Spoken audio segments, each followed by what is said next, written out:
Denominamos paz armada al periodo previo a la Primera Guerra Mundial en el cual existía una aparente paz entre los países europeos, aunque realmente en su interior estas potencias estaban armándose y preparándose para un inminente conflicto que ya se sabía que iba a ocurrir. Este rearme masivo y rápido es lo que llamamos carrera armamentística.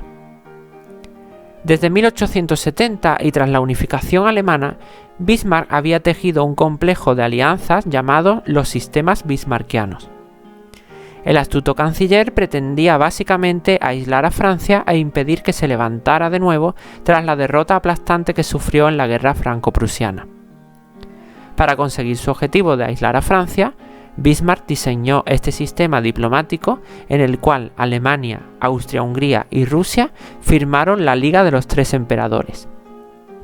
Como Reino Unido se encontraba en lo que llamamos el espléndido aislamiento y no quería meterse en ningún conflicto, Francia se mantuvo aislada y sola.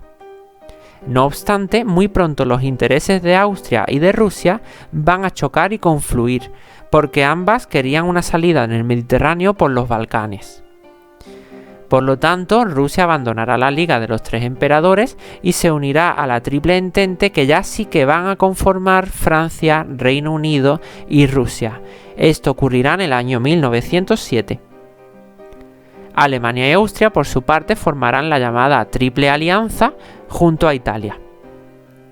Estos sistemas bismarckianos van a garantizar un equilibrio en Europa, aunque la llegada de Guillermo II al poder como nuevo Kaiser de Alemania y su agresividad romperán este equilibrio. Bismarck va a dimitir incapaz de entenderse con el nuevo Kaiser, que comenzará a realizar una serie de actos provocativos y agresivos en Europa, sobre todo contra Francia, al mismo tiempo que va a profundizar en un rearme masivo del país germano.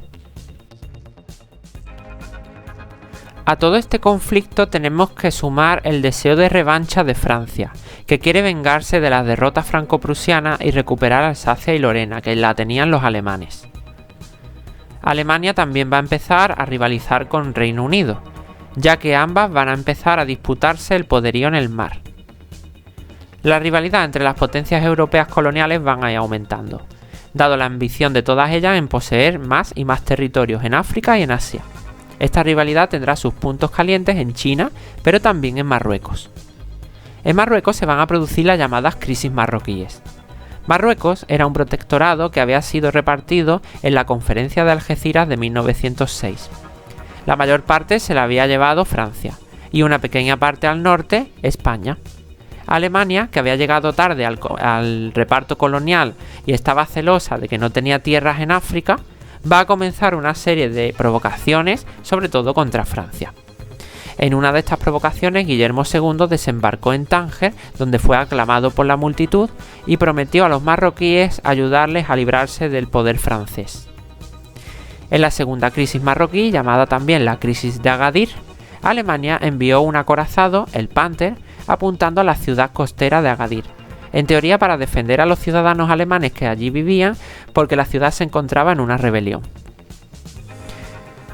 Realmente estas provocaciones de Guillermo II contra Francia estuvieron a punto de desembocar en una guerra, pero al final el conflicto se solucionó, ofreciendo a Alemania una colonia en África, el Camerún. Las crisis de Marruecos dejaron muy clara la rivalidad entre Francia y Alemania, aunque Alemania no va a volver a intentar ocupar Marruecos. Por otro lado, otra gran causa de la guerra mundial va a ser el conflicto de los Balcanes, llamada también la cuestión de Oriente.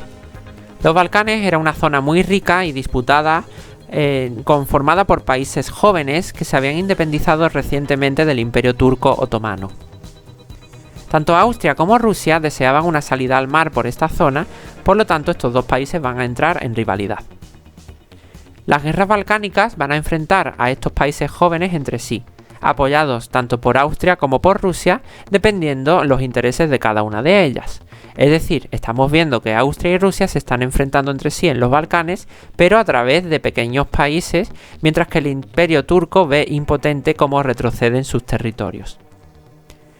De todos los países balcánicos, el más potente e importante va a ser Serbia. Serbia pretendía liderar a todos los países de los Balcanes que eran eslavos, lo que llamamos el paneslavismo. Serbia va a estar protegida por Rusia, por lo que Austria va a intentar acabar con ella.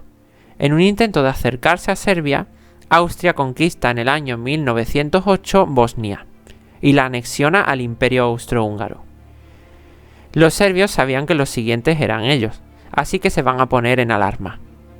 Así que podemos ver que los Balcanes se convierten en un polvorín y en un punto caliente a tener en cuenta como causa de la Primera Guerra Mundial. En definitiva, si tuviéramos que representar como un vaso que se va llenando de agua conforme vamos nombrando causas de la Primera Guerra Mundial, deberíamos mencionar en primer lugar los deseos de revancha de Francia contra Alemania y sus ganas de recuperar Alsacia y Lorena. Al mismo tiempo, también deberíamos apuntar el agresivo Guillermo II y el rearme de Alemania, la rivalidad entre Gran Bretaña y Alemania por el dominio de los mares, y por supuesto la rivalidad colonial, tanto en China como en Marruecos. Pero sí que es verdad que la gota que colma el vaso se va a situar en los Balcanes, con la crisis balcánica y el atentado de Sarajevo que veremos en el siguiente vídeo, que es el detonante.